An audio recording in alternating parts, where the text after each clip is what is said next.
Day 45. Today is Good Friday, and today's theme is love. The scripture today is Mark chapter 15, verses 1 through 41. And as soon as it was morning, the chief priests, with the elders and scribes, and the whole council, held a consultation. And they bound Jesus and led him away and delivered him to Pilate. And Pilate asked him, "Are you the king of the Jews?" And he answered him, "You have said so." And the chief priests accused him of many things. And Pilate again asked him, "Have you no answer to make? See how many charges they bring against you." But Jesus made no further answer, so that Pilate wondered. Now at the feast he used to release for them one prisoner whom they asked, and among the rebels in prison, who had committed murder in the insurrection, there was a man called Barabbas. And the crowd came up and began to ask Pilate to do as he was wont to do for them. And he answered them, "Do you want me to release for you the king of the Jews?" For he perceived that it was out of envy that the chief priests had delivered him up. But the chief priests stirred up the crowd to have him release Barabbas instead. And Pilate again said to them, "Then what shall I do with the man whom you call the king of the Jews?" And they cried out again, "Crucify him." And Pilate said to them, "Why, what evil has he done?" But they shouted all the more, "Crucify him." So Pilate, wishing to satisfy the crowd, released for them Barabbas, and having scourged Jesus, he delivered him to be crucified. The soldiers mocked Jesus, and the soldiers led him away inside the palace, that is the praetorium.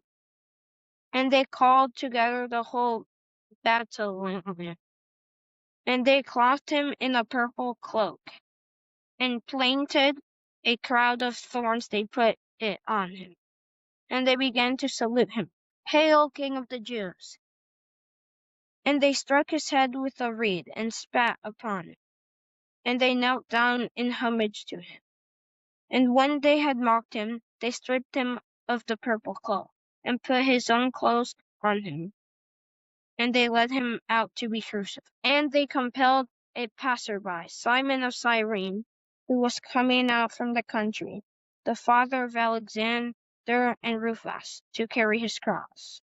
And they brought him to a place called Golgotha, which means the place of a skull.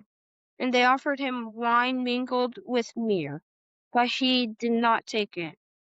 And they crucified him, and divided his garments among them, casting lots for them to decide what each should take. And it was the third hour when they crucified him.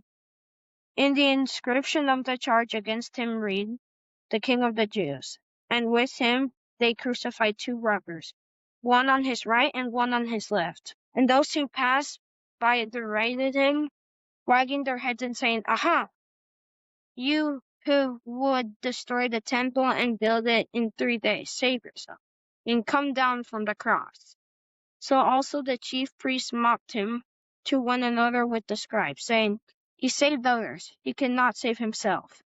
Let the Christ, the King of Israel, come down now from the cross, that we may see and believe." Those who were crucified with him also reviled. And when the 6th hour had come, there was darkness over the whole land, until the 9th hour.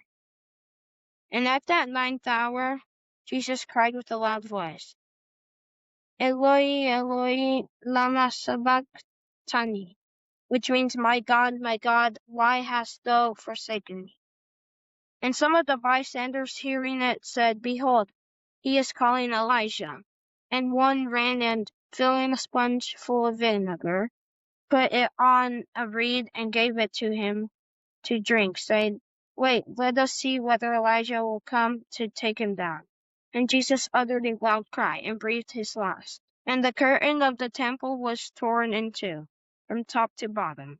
And when the centurion, who stood facing him, saw that thus breathed his last, he said, "Truly this man was the Son of God." There were also women looking on from afar, among whom were Mary Magdalene, and Mary the mother of James the younger, and of Joseph and Solomon, who, when he was in Galilee, followed him and ministered to him, and also many other women who came up with him to Jerusalem. Love often gets us through the hardest of times. Tunnel vision on those we love most can help us endure. For your personal reflection, consider developing tunnel vision for Christ over the next few days. Embrace any suffering that comes your way, clinging to your love of Christ to get you through.